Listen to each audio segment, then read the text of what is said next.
ఈడు చూడు మామగా ఎట్టిగా 24 గంటలు అక్కడ ఇక్కడ తిరుక్కుంటూనే ఉంటాడు. కనీసం ₹1 ఆదాయం లేదు. మన సంగ ఇంట్లో ఉండి చదువుకునొచ్చు కదా ఈ కొడుకు.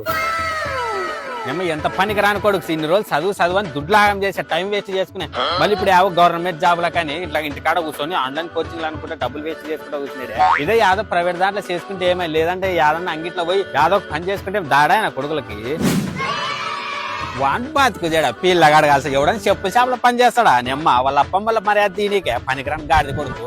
వాళ్ళకెట్ట 3 ఎకరాలు చేను ఉంది మరసంగి చేనులో పని చేసుకుంటే ఏమే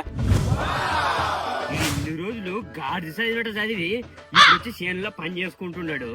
మామింత చేసి ఇంత ఉద్ధరించామా ఇంకా ఈమె కూడా చేసి ఉద్ధరిస్తాడు. యాదో పెళ్లి చేసుకొని ఇంత వల్ల కాసరు ఉండక ఈడొచ్చి చేయడం అవసరమా?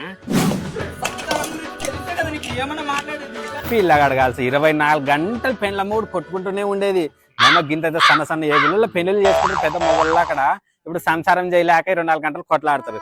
ఏమో ఏం బతుకులు ఇట్టాడు కొడుకులు ఏదైనా మంది తాగి సస్తే మేలు కాదు ఇట్టాడు కొడుకులు ఏడికి బతకాల ఊరికి భారం. పాపము పిల్లగాడు చాలా మంచోడరా చాలా గుణవంతుడు. చిన్న పాయం పెట్టి మంది తాగి చచ్చిపోయా ఇంకా బతకాల్సిండరా. ఏమా దేవుడు వారసలేడురా ఇట్లా మంచి వాళ్ళనే కొండపోతాడు. చెడు చేసేది ఒకటి గెలికేది మీరే.